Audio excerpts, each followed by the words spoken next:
জ্বালানি পরিস্থিতির খবর জানাতে সাভার থেকে যুক্ত হচ্ছেন সহকর্মী রায়ান বিন আমিন।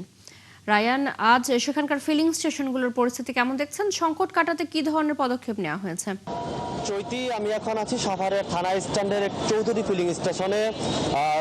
এই ফিলিং স্টেশনের কিন্তু পেট্রোল এবং অকটেন বন্ধ। গতকালকে থেকে তারা এখানে পেট্রোল এবং অকটেন পাচ্ছে না এই ফিলিং স্টেশন, এবং দেখতে পাচ্ছেন এখানে দড়ি দিয়ে কিন্তু এই পাম্পের এই অংশটুকু, অর্থাৎ অকটেন এবং পেট্রোল যেখান থেকে দেওয়া হয় সেই অংশটুকু বন্ধ করে দেওয়া হয়েছে।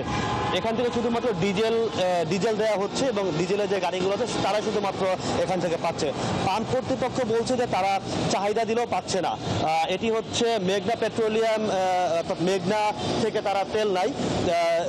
সাভারে তারা বলছে যে সাভারে কোনোদিন মেঘনা, কোনোদিন পদ্মা বা কোনোদিন যমুনা, এক এক দিন এক এক ডিপো থেকে তেল আসে, এবং যখন যে ডিপোতে তেল দেয় সেই পাম্পে আসলে তেল পায়।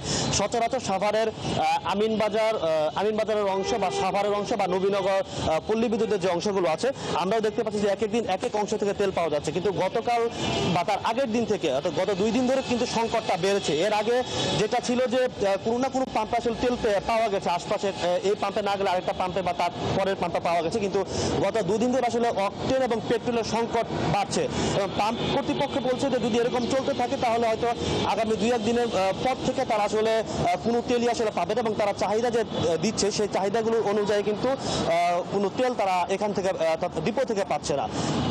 চৈতি। রায়ান, ধন্যবাদ আপনাকে। জ্বালানি পরিস্থিতির খবর জানাতে সাভার থেকে যুক্ত ছিলেন সহকর্মী রায়ান বিন আমিন।